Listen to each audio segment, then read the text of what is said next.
अस्सलाम वालेकुम everyone, this is सना फैसल। कैसे हैं आप लोग? ठीक ठाक है, उम्मीद है खैरियत से होंगे जनाब। आज के इस व्लॉग में हम तस्करा करेंगे गुज़िश्ता 2 दिन पहले बनाई गई वीडियो के हवाले से, जिसमें मैंने आपको बताया था कि रावलपिंडी का एक मशहूर हॉस्पिटल है, वहाँ पे एक खातून को पे इल्ज़ाम लगा था कि वो खून पीते हुए जो है उन्हें देखा गया है और फिर उनकी शिकायत की है, और शिकायत करने के बाद जो है उनके घर वालों से रब्ता किया गया है और उनके घर वाले जो है वो रिस्पॉन्ड नहीं करे और उन्हें रिहेबिलिटेशन सेंटर जो है वो दाखिल करा दिया गया है। उन तमाम खबरों के हवाले से बात करेंगे, क्योंकि अब जो इतलात आ रही हैं उसके मुताबिक ये कि उन खातून की जब इस हवाले से शिकायत की गई थी, जिस बंदे ने शिकायत की थी, जब वो कमेटी के सामने पेश हुए, क्योंकि ये तमाम खबरें हमें जो मिलती हैं वो मुख्तलिफ ज़राए से मिलती हैं और इनको आप किस तरह चेक कर सकते हैं, आप मुख्तलिफ वेबसाइट्स पे जाकर चेक कर सकते हैं, या आप जो हमारा कैप्शन होता है वो अगर आप गूगल पे सर्च करेंगे या डिफरेंट जो है वो वेबसाइट्स पे सर्च करेंगे तो आपको इसकी तस्दीक हो जाएगी कि आया इसमें कितनी सच्चाई है और कितनी सच्चाई नहीं है। मैंने उस वीडियो में 3 से 4 चीज़ों का ख्याल रखा था और अभी भी रखूँगी कि मैंने उन खातून का पूरा नाम नहीं बताया था। वीडियो में कहीं भी मैंने उन खातून की पिक्चर नहीं शो की थी। वीडियो में कहीं भी मैंने उस हॉस्पिटल का नाम मेंशन नहीं किया था। यकीनी तौर पे जिन लोगों की नज़र से वो वीडियो गुजरी होगी या जिन लोगों ने ये खबर मेरे अलावा मुख्तलिफ ज़राए से सुनी होगी तो उनके पास उस खबर की तमाम डिटेल्स भी होंगी। और लोगों ने इस पर मुझसे बड़ा शिकवा भी किया था और बहुत कॉमेंट्स किए थे लोगों ने इसके नीचे कि आप खातून का नाम क्यों नहीं कंप्लीट बता रही, या आप हॉस्पिटल का नाम क्यों नहीं मेंशन करी, या आप उस खातून की वीडियो क्यों नहीं दिखा रही। क्योंकि उस वक्त तक जो मेरे पास मालूमात थी उसमें मैंने कुछ चीज़ें हिडन रखना ज़रूरी समझी थी। अभी की जो अपडेट है वो मैं आपको बता रही हूँ। अभी तक ये नहीं पता चल सका कि उन पे जो ये इल्ज़ाम लगाया गया था वो क्यों लगाया गया था, उनकी इनसे क्या दुश्मनी थी। लेकिन अभी जो अपडेट है इस हवाले से वो ये आई हैं कि वो जो खातून है वो इनोसेंट साबित हुई है इंक्वायरी में। जब उनके खिलाफ इंक्वायरी की गई तो ये पता चला है, इंक्वायरी कमेटी जो है वो बेसिकली एक तश्कील दी गई और जो इंक्वायरी कमेटी, जो मेडिकल बोर्ड जो इंक्वायरी कर रहा था, वो एमएस, जो हॉस्पिटल के एमएस साहब थे, उन्होंने तश्कील दी और उसमें इनको भी पेश होना था और जो दूसरी खातून जिन्होंने शिकायत की थी और जिन्होंने ये कहा था, जिन्होंने इल्ज़ाम लगाया था कि खून पीते हुए इन्हें देखा गया है, उनको भी पेश होना था। तो वो इस इंक्वायरी में पेश नहीं हुई और इस इंक्वायरी कमेटी ने ये आखिर में ये फ़ैसला दिया कि वो जो खातून हैं उनके ख़िलाफ़ ये तमाम इल्ज़ामात बेबुनियाद हैं और उन्होंने कोई ऐसी चीज़ नहीं की है और उन्हें इन इल्ज़ामात से बरी कर दिया गया। एक चीज़ मैं आपको यहाँ ये बताना चाहूँगी कि मैंने अपने उस व्लॉग में ना ये बताया कि वो खातून लेबॉर्ट्री में किस ओहदे पे थी या क्या करती थी, ना ही मैंने उनका पूरा नाम रिवील किया, ना ही मैंने उस हॉस्पिटल का नाम बताया। कुछ चीज़ों का ख्याल रखना पड़ता है प्राइवेसी पर्पस की वजह से।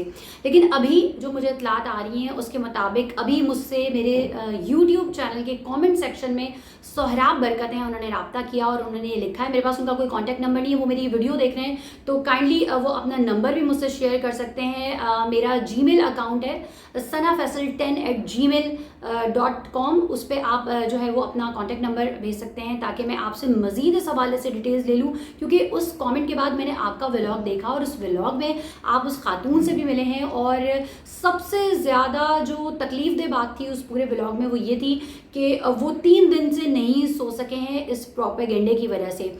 मेरे जहन में 2 से 3 सवालात हैं, अगर आप वो सवालात उन तक पहुँचा दें या मेरी जानिब से उनसे पूछ लें या मेरा उनसे रब्ता करा दें तो मैं भी उनसे पूछना चाहूँगी कि ये जो है 2 दिन पहले मैंने व्लॉग बनाया था, उससे भी 2 दिन पहले से खबरें गर्दिश में थी, तो ये क्यों उनके खिलाफ ऐसा प्रोपेगेंडा किया गया, क्या वजूहात थी, कोई दुश्मनी थी या क्या ऐसा देखा था जिसकी वजह से ये तमाम एलिगेशंस उन पर लगाए गए। और फिर ये तमाम जो मामला थे, ये सवालात यकीनी तौर पे आपने नहीं पूछे, आपने सिर्फ ये दिखाया है कि वो किस ट्रॉमा में हैं। मेरी तरफ से उन्हें कोई भी अजियत पहुंची हो मेरे व्लॉग की वजह से तो मैं तहे दिल से उनसे माजरत हुआ हूँ। क्योंकि देखिए, जब कोई ख़बर आपके पास आती है और वो ख़बर जो है वो मुख्तलिफ ज़राए से आपको मुस्तकिल मिल रही होती है और कोई भी उसकी तरदीद नहीं कर रहा होता तो फिर आप उस पर अपना एक ओपिनियन दे सकते हैं। मेरी जो वीडियो थी वो उस खबर पे अपना ओपिनियन थी और मैंने आपको उस खबर के हवाले से बताया था कि ख़वातीन के बारे में तो वैसे ही ये मसल मशहूर है कि ख़वातीन खून पीती हैं। हॉस्पिटल के हवाले से भी ये राय मशहूर है। बहुत सारे लोगों ने नीचे कमेंट्स किए, उन्होंने कहा कि वो बिल की सूरत में भी हमारा खून पीते हैं और वैसे ही हमारा खून चूस रहे हैं, हुक्मरानों ने भी नहीं हमें छोड़ा हुआ। तो खैर ये एक डिफरेंट डिबेट है। तो एक और चीज़ इसमें मैं मेंशन करूंगी कि उसी व्लॉग के नीचे कमेंट सेक्शन में मुझे एक साहब ने रब्ता किया। उन्होंने लिखा कि Mister Israr Ahmed Rajput, chief reporter daily, the Nation, Rawalpindi Islamabad, please contact this person, he will give you real details. ठीक है, तो इन्होंने मुझसे कोई नंबर उनका कोई शेयर नहीं किया। उसके नीचे हबीब शौकत साहब का कमेंट है, इनबॉक्स मेरी सिस्टर उस हॉस्पिटल में डॉक्टर है, उन्होंने पकड़ी डॉक्टर। उसके नीचे किसी ने लिखा आपसे कैसे रब्ता हो सकता है, और मैंने फिर वहाँ पर उनको अपना ईमेल आईडी शेयर किया, एक दिन पहले भी शेयर किया, 1 डे अगो आप देख सकते हैं। फिर उसके बाद मैंने 22 आवर्स अगो भी शेयर किया कि आप शायद मैंने सोचा ये नहीं देखा हो उन्होंने, तो मैंने दोबारा कमेंट करके शेयर किया है कि आप मुझसे इस जीमेल पे रब्ता कर सकते हैं। तो यहाँ मुझसे कोई रब्ता नहीं किया गया।